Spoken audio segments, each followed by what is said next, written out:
Yankee Jack. John Short was his real name. They called him Yankee Jack because he run the blockade in the American Civil Wars. He was a shantyman of renown. He came to prominence when Cecil Sharp came round on his bicycle collecting songs. And they said, go and see a man in Watchet called John Short or Yankee Jack. And he rattled out about 60 songs, shanty songs, and Cecil wrote them down. Perhaps didn't put all the words in the right order, as Eric Morecambe would say to Andre Brevin, because some of them are quite bawdy. I know he was quite a religious man, but he was a master mariner for 60 years. He lived to he was about 92, 93, and I consider myself fortunate that I am in the shoes of the man who was a town crier of Watchet. I sing shanties as well, and I was very fortunate to sing with a man whose name was Ben Norman, which I'll touch upon as we go further on into the town. And he sung with him when Ben was a little boy, and I had a chance to sing with Ben some songs about 2 months before Ben died. Ben was also one of the men, as it says here, H.W. Ben Norman, 1918 to 208, and he was the curator of the museum and a local historian, along with Mr. Wedlake's father, and they got this put up.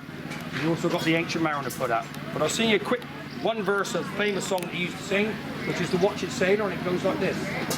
As I was a-walking down Watchet's Wain Street, for a jolly old shipmate I chanced for to meet.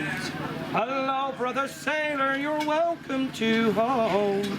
In season to Watchet, I think you are come. Now don't you remember once courting a maid, and through your long absence a tailor she'll wed. For tomorrow in Bristol the wedding's to be, and I've been invited for the same to see. That's just the first verse. Right, we'll go this way here. Now, these two buildings here, they all like that for a police station. You don't get much bigger than that. Well, you have a police station, you've got no policemen, you don't have to have a big police station, do you really? Anyway, I've been naughty now and I'll get in trouble.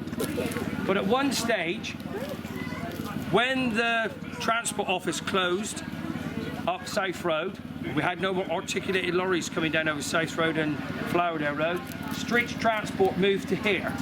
And Mr. Street used to work out of there, controlling the lorries, which take the loads off the docks. I will talk to the about the docks when we get round, if we've got enough time. But this is his base. I bought my house off Mr. Street. I used to have to go in there, and he always had a big fat cigar. So he's quite interesting. Quite an interesting character, Mr. Street was. It's now the tourist office and the community bookshop. How would you believe it? You know, with the day and age of digital books, this is well used. Lots of people give their books here, and they sell lots of books. And the money goes to charities within the town, and also for cystic fibrosis, which I happen to know the lad involved that, in a sense, set things going along with his mum and dad. Right, Esplanade Club. It isn't a pub tour, but Watchet is renowned for a pub club.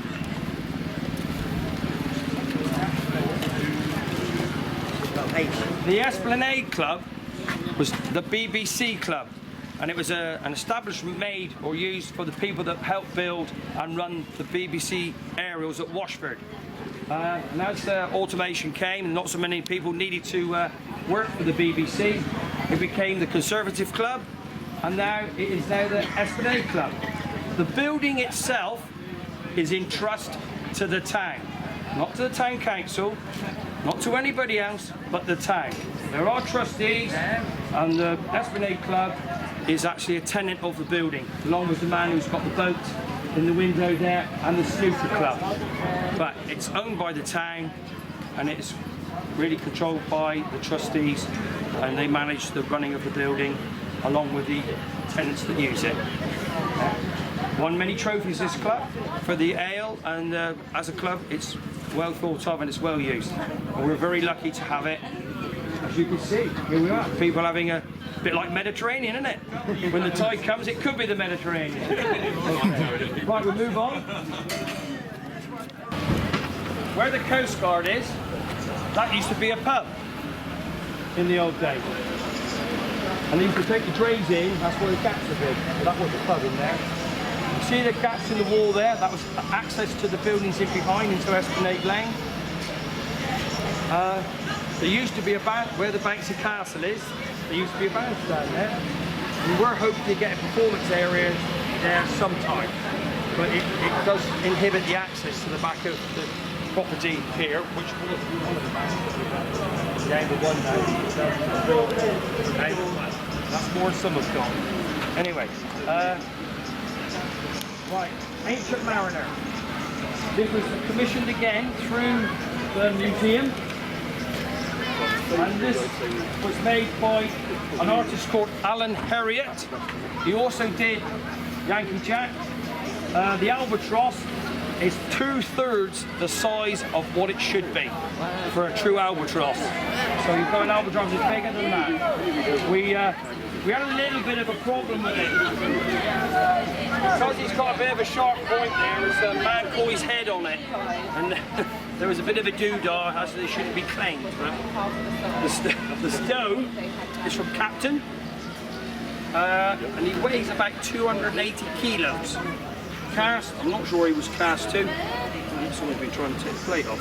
But here he is, the Ancient Mariner. Water, water everywhere. Not a drop to drink.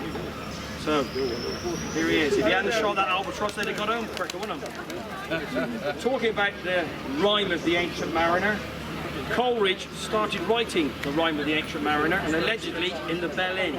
And he did it to earn a few shillings as he traversed around the area to make his way back to Nether Stowey. But here he is. Coleridge is mad. Famous. I'm very fortunate. I'm going to be on a CD of a local folk artist who's just releasing her CD, and I'm doing the poetry to some of the songs for it. So she's called Ange Hardy. So right, we'll traverse this way. So here it is. Local stone again at the bottom. Local stone for Captain. The white stuff is quartz or calcite, and that stone was laid down in one of the 5 glacionic periods that we've had in this country. Don't forget, we were all part of Pangaea at one time, weren't we? We were an inland sea, and that's why we got alabaster out there, and I'll talk about that when we get somewhere near there. Captain is the other side of Willerton, going on out to Woolston Moor. Any of the fertilizer? Right, okay. The other side of Willerton. Right. A couple of miles up. This lady would know. They're so obsessed about just because. Airplanes haven't gone by yet. I look at all the people watching on the far wall, hoping to see something.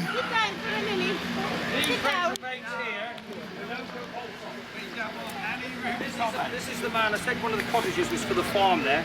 This is the man that lives in one of the cottages, correct? Correct. Correct. And everyone thought it was fisherman's cottages. Right, here we are.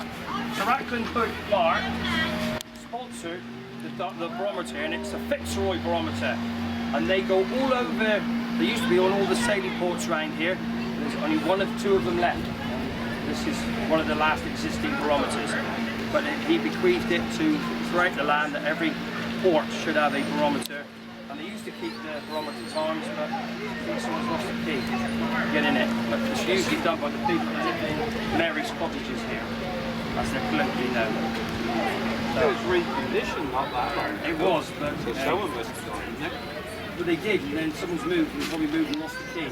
Because Princess Anne came. She did, she came and checked that, and also the lighthouse over there, which I'll talk in a little while. Oh, sorry. No, it's all right. Hey, input, I don't mind. I know a man could open that, you know. Yes, it's probably a hammer and a chisel. No publicity, Dad. Mike. Boy, Steve Yendall, he passed me by just early on to go out on his boat. And Scooby-Doo too, he's over there now. And he dragged this one up, his anchor got caught in the ring. And he dragged it in, and they thought, we'll put it here. And local carpenter, Graham Coggins, put the spar through it, and here it is. But it's, I think it's in the Middle Ages, or medieval Middle Ages, so but it's all kind of corroded up. Salt wins in the end, unless it's gold.